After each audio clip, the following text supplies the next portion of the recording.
Le monde assiste à un phénomène étrange. Le pays, autrefois symbole de liberté, de richesse et de tourisme d'exception, les États-Unis, est en train de disparaître peu à peu de la carte du tourisme international. Ce n'est ni une catastrophe naturelle, ni une guerre qui en est la cause, mais bien une série de décisions en apparence insignifiantes, des déclarations improvisées et une politique de repli qui frôle le danger. Et aujourd'hui, la facture grimpe d'heure en heure. 90 milliards de dollars, une somme qui pourrait nourrir des millions de familles, sont en train d'échapper aux États-Unis. Plutôt que d'affluer vers les villes emblématiques comme New York, Los Angeles ou Miami, les touristes internationaux tournent le dos et se dirigent vers le nord, au Canada.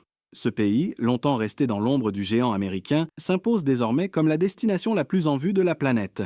Et les Américains, qui vivaient autrefois de leur industrie touristique florissante, assistent impuissants à la fuite des capitaux, des visiteurs et même du prestige national.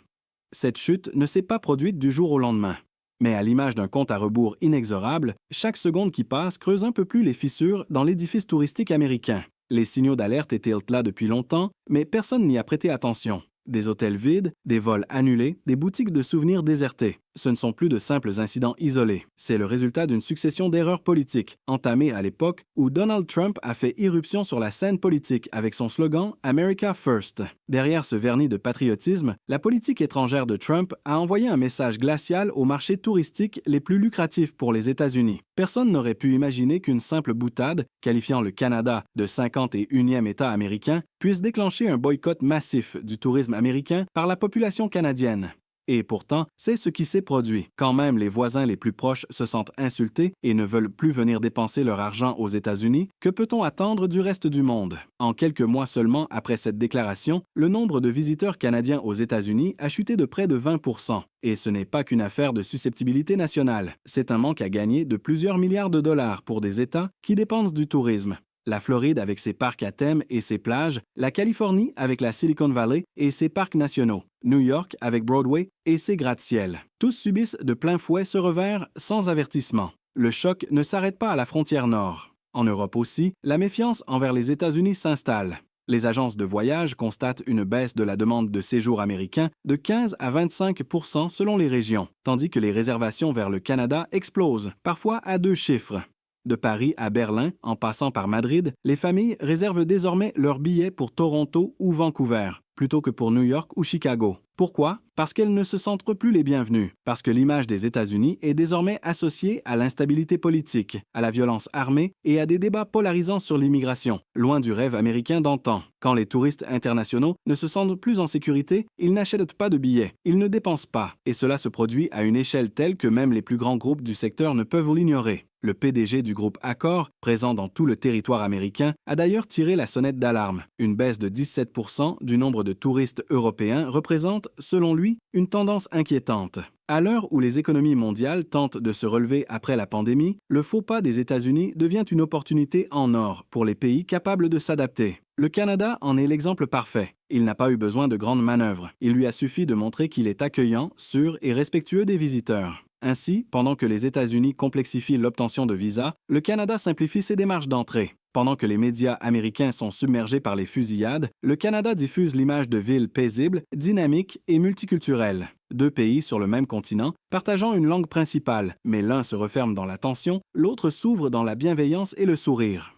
Le résultat, ce qui affluait autrefois vers les États-Unis, les flux financiers, les conférences internationales, les grands événements, se déversent désormais vers le nord. Les salons technologiques, les congrès médicaux mondiaux, les festivals artistiques privilégient aujourd'hui Vancouver et Montréal à la place de San Francisco ou Boston. Chaque délocalisation est une entaille budgétaire, des centaines de milliers de sièges d'avions vacants, des millions de dollars qui ne seront pas dépensés dans les hôtels, les restaurants ou les boutiques touristiques américains. Mais le plus inquiétant n'est pas le chiffre d'affaires perdu, c'est l'image, c'est la marque pays. Une fois que les États-Unis sont perçus comme hostiles, dangereux ou inaccessibles, regagner la confiance internationale ne demande pas seulement du temps. Cela requiert des efforts colossaux. Une simple annonce sur un durcissement des visas, une nouvelle de manifestations violentes ou de fusillades suffit à dissuader des millions de familles en Allemagne ou au Japon de planifier leurs vacances aux États-Unis. Ce qui faisait autrefois la force concurrentielle du pays, diversité culturelle, métropole moderne, nature spectaculaire, est aujourd'hui éclipsé par l'anxiété et l'insécurité. Les experts tirent la sonnette d'alarme. Ils préviennent que si les États-Unis n'agissent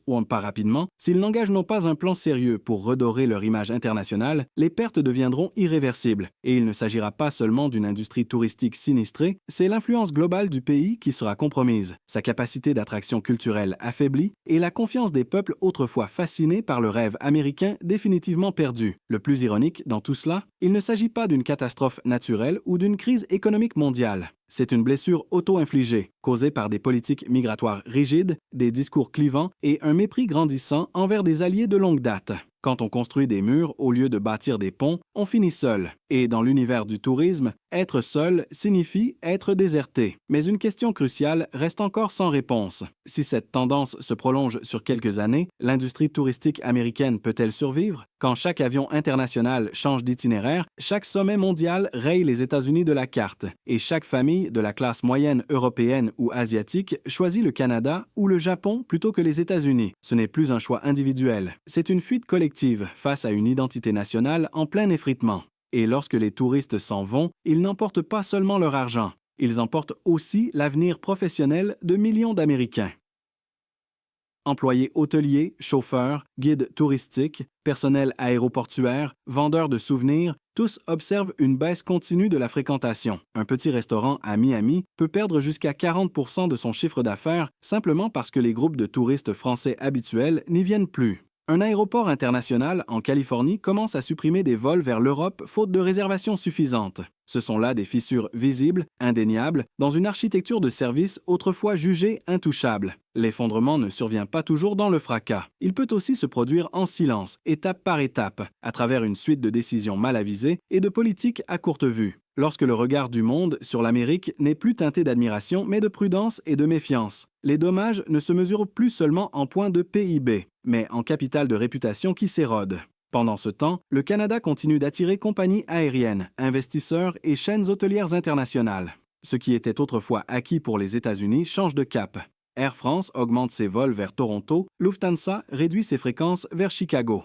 Les conférences technologiques, qui avaient historiquement lieu à San Francisco, se tiennent désormais à Montréal, non pas parce que c'est moins cher, mais parce que c'est plus sûr, plus accueillant, plus respirable. Si cette dynamique n'est pas inversée, les États-Unis ne perdront pas seulement leurs visiteurs, ils perdront l'ensemble de l'infrastructure de soutien au tourisme. Moins de vols internationaux, moins d'investissements hôteliers, des guides au chômage, des chaînes logistiques, du transport à la restauration, à bout de souffle. Un secteur qui représentait plus de 10% du PIB risque aujourd'hui de se flétrir, victime d'une série d'erreurs prolongées par une classe dirigeante déconnectée. Et ce qui est peut-être le plus préoccupant, c'est que le peuple américain n'a jamais été clairement alerté. Aucun signal d'alarme suffisamment fort. Aucune campagne de redressement n'a été lancée. L'appareil médiatique reste absorbé par les débats politiques internes, tandis que chaque dollar dépensé par les touristes étrangers s'évapore vers d'autres pays. Nous vivons à une époque où la réputation d'un pays ne se joue plus uniquement sur le plan militaire ou commercial. Elle se forge aussi dans le ressenti, le sentiment d'être accueilli, en sécurité, respecté. Et ce sont justement ces impressions, si subtiles soient-elles, qui influencent le choix d'une famille à Berlin ou à Osaka pour sa prochaine destination de vacances.